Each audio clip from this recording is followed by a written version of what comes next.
In a multiplayer shooter like Helldivers 2, there's so much you have to keep track of.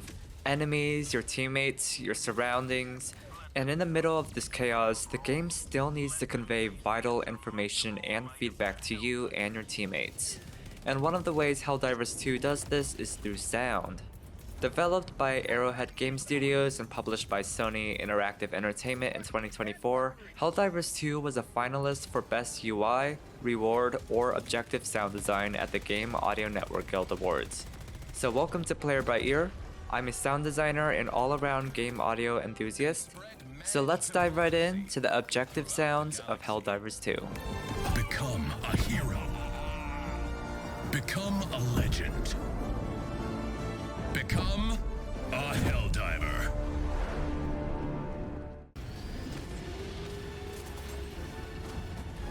The game of course has voice chat, but your in-game character also has voice dialogue as an additional form of communication with your teammates.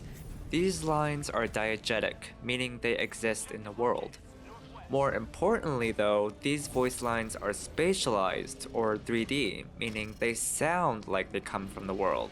So they get closer as you get closer, and you can hear them come from your left or right speaker depending on where the sound is coming from in the world. So this helps you navigate to the source of the sound. So for example, there are voice lines for when your character gets mortally wounded.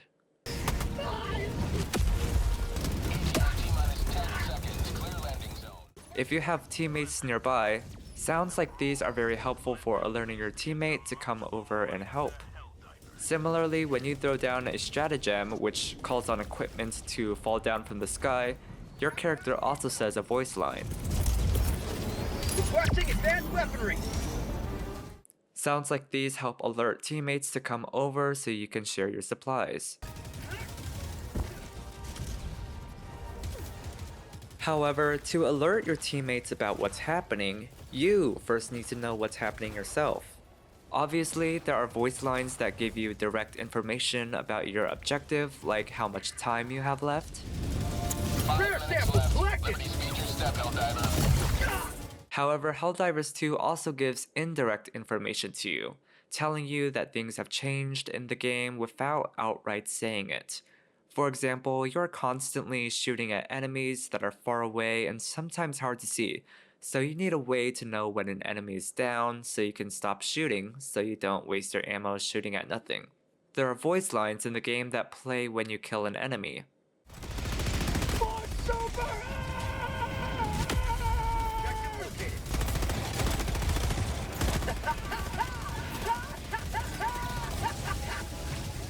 As you may have noticed, some of these don't even directly imply the enemy is down. However, the voice lines become recognizable enough to seasoned players over time that they can understand their meaning with experience. And that's what's important.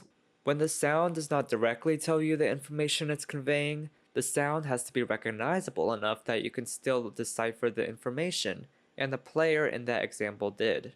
That's what, in my opinion, is the reason why there are not that many lines, and you sometimes hear the same voice lines over and over again, to reinforce that recognizability.